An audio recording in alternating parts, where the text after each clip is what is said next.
Activo la cámara.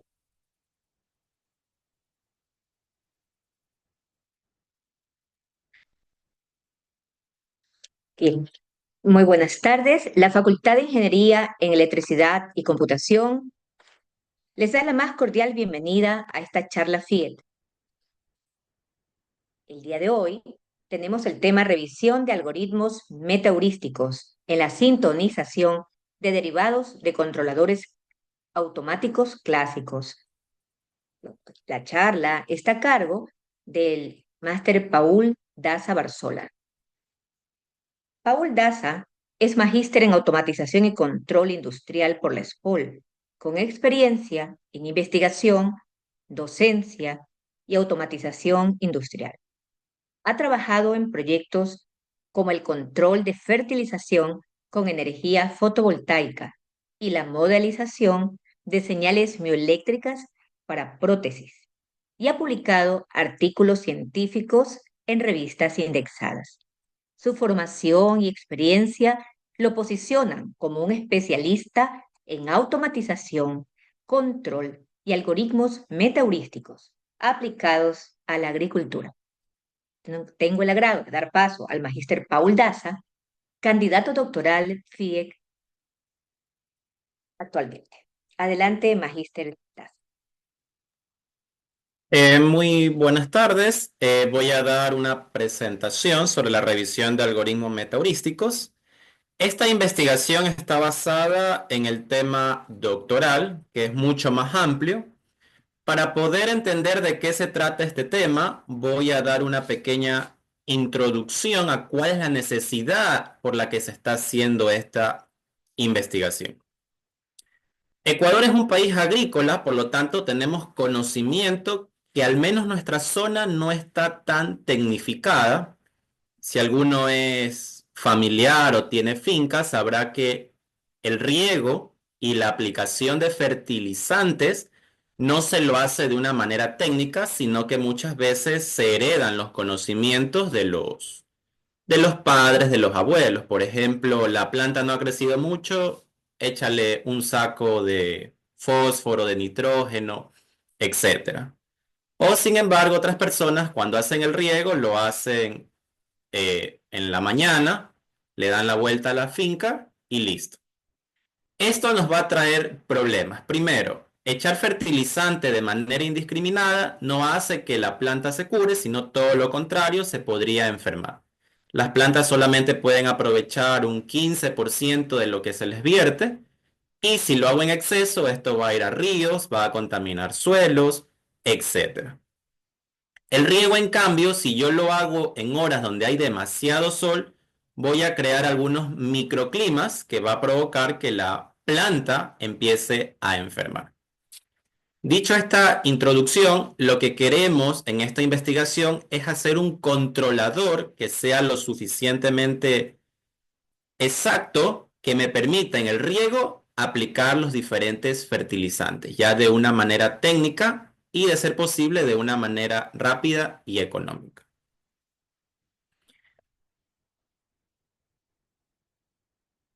Ya yendo un poquito más a lo técnico, vamos a ver realmente desde el punto de control cuáles son los problemas que existe en el riego en los sistemas agrícolas.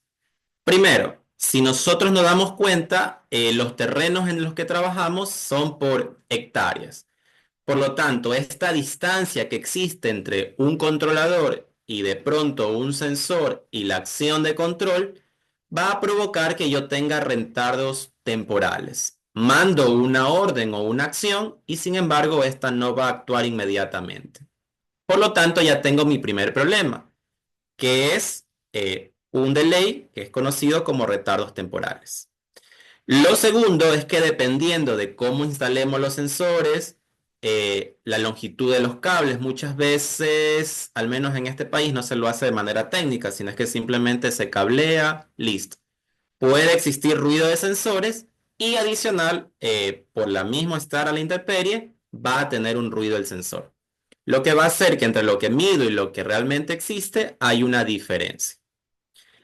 Estos problemas también van a tener una oscilación. Quiere decir que yo la señal la puedo tener como de manera sinusoidal o un ruido blanco o un ruido que va a provocar que yo tenga una medición distinta. Obviamente, todos estos problemas me van a causar como consecuencia un riego ineficiente, un daño prematuro en los equipos y un consumo de energía excesivo. Aquí es donde vienen los controladores que independientemente de cómo yo busque sus parámetros, me van a ayudar a saber que hay estos problemas y a darme una señal correcta. ¿Qué se busca realmente en la actualidad? A medida que vamos teniendo mejores modelos, mejores conocimientos, vamos haciendo más complejos nuestros modelos matemáticos. Por lo tanto, cada que vayamos a hacer un análisis, vamos a necesitar de un experto que me vaya a diseñar mi modelo matemático. Por lo tanto, lo que se busca al momento de parametrizar los controladores actuales es de alguna manera omitir el modelo matemático. Sin embargo, esto siempre va a ser reemplazado por algo que me evalúe cómo está funcionando el sistema que yo implemente, que se lo conoce como una función fitness. Una función fitness es aquella que me puede evaluar si realmente yo estoy teniendo los resultados que yo quiero en un controlador. Algo adicional es que yo necesito la flexibilidad de parámetros y no ser tan exactos, porque si yo no tengo el modelo matemático, probablemente yo no tenga cómo analizar de cómo realmente empezar a hacer mis diferentes controles. Obviamente no puedo omitirlo, pero sí voy a tener un margen de error más grandes. Cuando yo tengo varias variables, varios procesos, varios sensores, yo lo que voy a buscar es un punto óptimo o un conjunto óptimo entre algunas de las soluciones. Entonces podría tener una diferencia entre múltiples variables y múltiples funciones. Solo para aclarar, el conjunto óptimo de Pareto es aquel que me permite sacrificar condiciones de todas las funciones que yo pueda tener o de todos los procesos y darme el punto más óptimo entre todas ellas. Aquí es donde en parte de la investigación, al tener problemas, es que utilizamos los que son los métodos metaheurísticos para realizar estos controladores. En este caso, hemos analizado a más detalle lo que son los algoritmos genéticos. Los algoritmos genéticos, como su nombre lo indica, son representaciones de cómo ha ido evolucionando el ser humano, se lo ha implementado en un modelo matemático y yo empiezo a buscar mis parámetros en un amplio espacio de búsqueda. ¿Qué quiere decir esto? Que de manera aleatoria yo voy buscando en un margen de error cuál sería mi punto más ideal. Obviamente, al decir esto, el algoritmo va a buscar, como lo está haciendo de manera aleatoria, de pronto un poquito especificado de con cuántos resultados me quedo, cuántos resultados puedo volver a buscar, etcétera. Esto hace que el algoritmo sea lento comparado a otros algoritmos metaheurísticos que los vamos a mencionar más adelante. En esta investigación, que por cierto, en los códigos QR que están abajo es de donde está el paper. En el paper hemos hecho dos diferentes clasificaciones, que son los algoritmos genéticos dinámicos, denominados DGA, y los algoritmos genéticos multiobjetivos, que son MOGA. Para hacer una gran diferencia entre estos dos, los algoritmos genéticos dinámicos son aquellos en donde yo necesito la acción de control inmediatamente. Por ejemplo, el fertilizante al momento de aplicarlo en el riego. Yo necesito saber si necesito compensar potasio, nitrógeno, fósforo o alguno otro de los minerales, mientras que el algoritmo genético multiobjetivo es más utilizado para planificaciones a largo plazo o tomar alguna decisión por parte del operario o el que esté poniendo el fertilizante. Finalmente, podemos llegar a cuál es el objetivo de la investigación, en este caso, que es un review, que es identificar fortalezas y debilidades de los algoritmos genéticos en la agricultura. Recordando que esto podría llegar a ser más amplio. El algoritmo genético como tal es uno y lo que se ha ido haciendo en diferentes investigaciones en la revisión es irlo mezclando con otras técnicas para obtener mejoras. Las referencias que tengo a mi izquierda obviamente son paper que los puedo encontrar ya en el paper, en la parte de bibliografía, y voy a ir describiendo qué se fue encontrando. Primero, todo lo que hemos hecho aquí, todas estas revisiones, es para aplicar fertilizante o algún proceso dentro de la agricultura. Si quisiera irme a otros ámbitos, habría que hacer otra revisión. Uno de los parámetros que se investiga bastante es poder tener el mayor crecimiento de los cultivos con los menores recursos. En este caso, en la investigación 20, se ha escogido los vegetales para que tengan su mayor crecimiento. En este caso, lo que se ha hecho es implementar el algoritmo genético con el Internet de las Cosas, que es tomar mis diferentes sensores, poderlos procesar en la nube, poder hacer una comparación, un preprocesamiento a los datos y luego aplicar mi algoritmo genético. En este caso, lo que se controla es que siempre esté la temperatura ideal de los cultivos y que la velocidad del viento no afecte esta temperatura. En este caso, el algoritmo o el estudio no me especifica los tiempos de convergencia. Como mencioné, es de los algoritmos más lentos en converger, pero con datos mucho más exactos. Luego, en el estudio 21 se ha utilizado lo que son algoritmos genéticos cuánticos, que es una modificación entre el algoritmo genético y lo que es la física cuántica, que es para dividir el procesamiento de los datos en diferentes computadores. ¿Por qué se hace esto? A mayor medida que yo tenga datos, entre mayor datos, y yo ponga que mi espacio de búsqueda aún sea más amplio, esto va a hacer que el algoritmo pueda converger en varios días, incluso semanas. Entonces lo que se hace esto es dividir el procesamiento del algoritmo genético para yo tener un resultado más rápido. En este caso se lo hace para el riego y dice que yo puedo tener una mejora en el tiempo de convergencia comparado solo con el algoritmo genético solo en un 26.8%. El algoritmo genético, solo para informar, es la parte primitiva realmente de las redes neuronales artificiales, debido a que el algoritmo genético es un algoritmo que descarta o se queda con ese valor, que es más o menos una parte primitiva del algoritmo, perdón, de las redes neuronales artificiales. Pero una combinación entre ambas, entre seleccionar primero si lo que estoy teniendo como resultado es óptimo y retroalimentando al algoritmo genético, se ha logrado minimizar el uso de fertilizante para el maíz. En este caso, lo que se controla es el nitrógeno, la aplicación de nitrógeno. Luego acá tengo un algoritmo que está basado en luciérnaga, algoritmo adaptativo de luciérnaga, para minimizar el tiempo de estabilización del controlador. En este caso, este ya es un método metaheurístico, netamente, que se basa en las luciérnagas, pero digamos que es familiar del algoritmo genético en sí.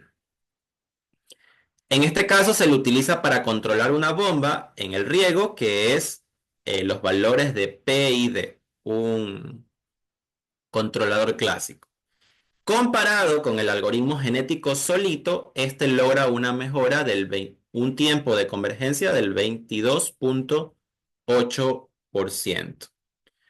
Luego tengo una combinación de algoritmos entre el algoritmo de búsqueda de gorrión, el algoritmo de búsqueda de murciélago y una evaluación diferencial. Estos, en cambio, son algoritmos metaheurísticos basada en el reino animal.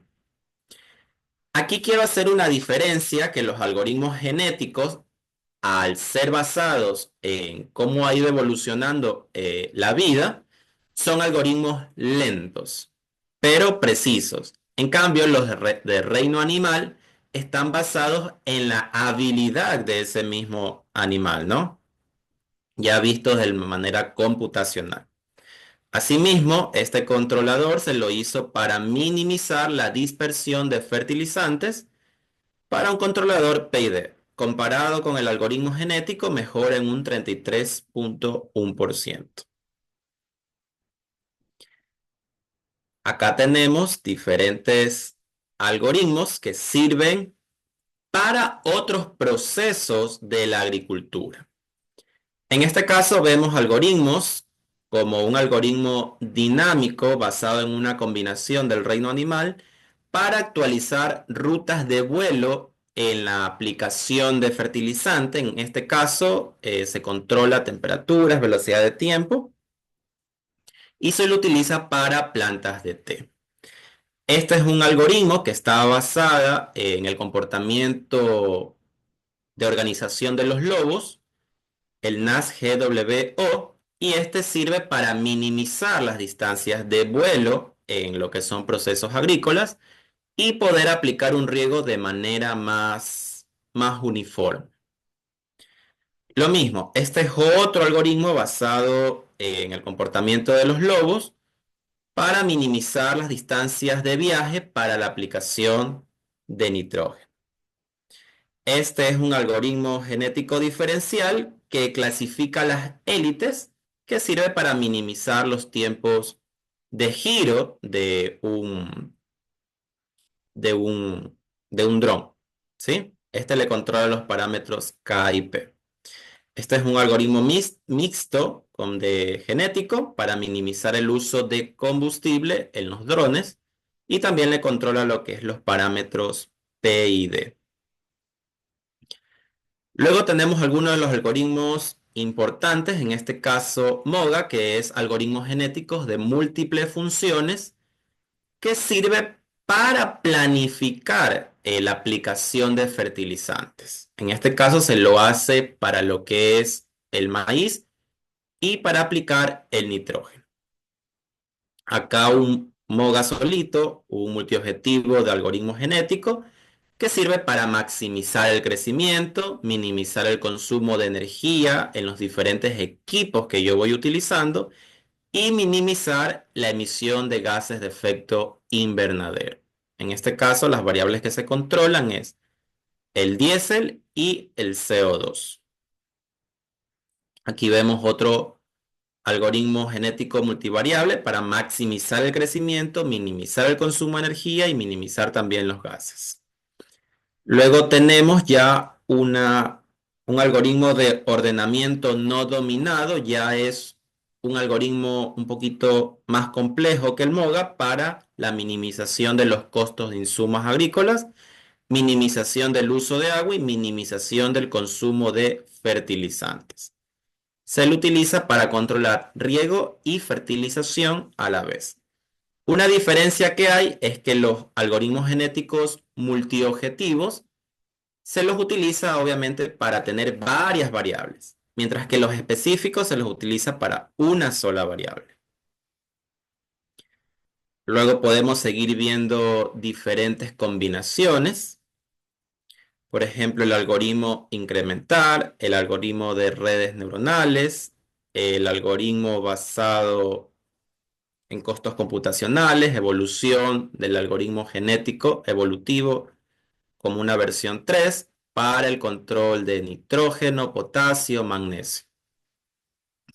Nuevamente, estos son algoritmos genéticos dinámicos, son para prácticamente una variable o una a la vez, y ya los algoritmos multiobjetivos para varias variables y se los utiliza para procesos que no necesito velocidad, como suspensión mecánica, estabilidad del vehículo. Luego tenemos un algoritmo NSGA mejorado, que es para distribuir el trabajo de los robots. En este caso es una planificación entre ocupación y tiempo de trabajo. Y luego tenemos otras funciones objetivos para minimización de la dispersión de fertilizantes y la velocidad de aplicación de los mismos. Aquí ya más o menos vamos viendo cómo hemos ido evolucionando en los métodos metaheurísticos que he mencionado anteriormente. Aquí hay que hacer una diferencia que realmente no existe un algoritmo que sea mejor que el anterior, sino que realmente se adapta a la necesidad que yo necesite resolver en un determinado momento. Por ejemplo, si el costo computacional es demasiado elevado, el que más me serviría es un algoritmo basado en lo cuántico para poder dividir los procesamientos. Si yo lo que necesito, por ejemplo, es saber cuál es mi mejor resultado y hacerlo muy rápido, podría ser basado en uno de murciélagos. Si yo lo que quiero es un modelo matemático que se comporte como se comportan las luciérnagas, me serviría un algoritmo basado en luciérnagas. Todo esto dependerá del análisis del modelo agrícola que necesitemos hacer. Como conclusión, podríamos decir realmente cuáles han sido lo que hemos encontrado, en qué se destaca cada uno. Si yo tengo procesos que necesito que sean muy rápidos, pero no va a poner en peligro el proceso, como por ejemplo, si yo tengo un dron que necesito que gire a la derecha, gire a la izquierda inmediatamente porque encontró un obstáculo, se recomienda que el algoritmo genético no sea el implementado, porque como tiene un amplio espacio de búsqueda, no va a ser tan rápido y voy a ocasionar una colisión en el dron. En ese caso se utilizaría un algoritmo que sea mucho más rápido, como por ejemplo los basados en luciérnagas. Entonces, si bien se adaptan a los cambios rápidamente, bueno, no es tan rápido si lo comparo con otros métodos metaheurísticos. No necesitan parametrización inicial, siempre llegan a un punto más óptimo, pero de manera muy lenta. En cambio, si lo que yo quiero es una planificación entre varios espacios de búsqueda, el algoritmo genético multiobjetivo es bastante ideal por su amplio espacio de búsqueda, tiene un mejor óptimo y no se ve afectados por sus prolongados tiempos de convergencia. Si alguien quiere el paper, pues bueno, está en el código QR de la pantalla.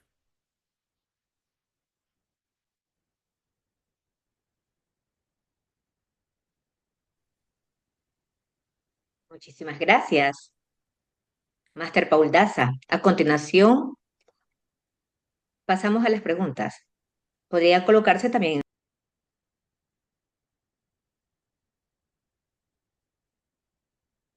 Si existen preguntas, podrían también escribirlas.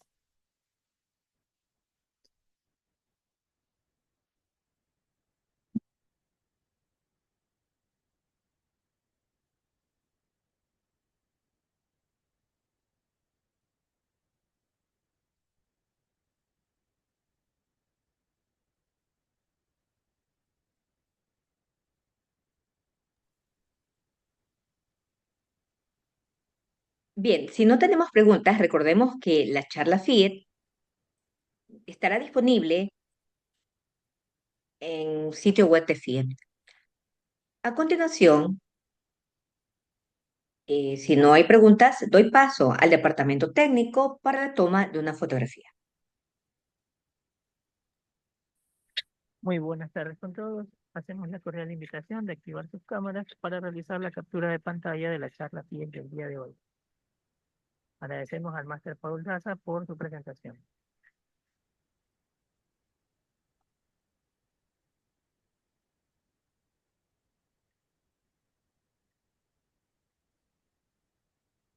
Ok, realizaremos la captura de pantalla a la cuenta de 3, 1, 2 y 3. ¿Listo? Muchísimas gracias a los participantes de la charla aquí. del día de hoy. Gracias. Muchísimas gracias. Agradecemos al máster Paul Daza Barzola por su presentación. Agradecemos a los asistentes a este evento. La charla FIET ha concluido. Que tengan buenas tardes. Buenas tardes, gracias. Buenas tardes. Gracias por su asistencia.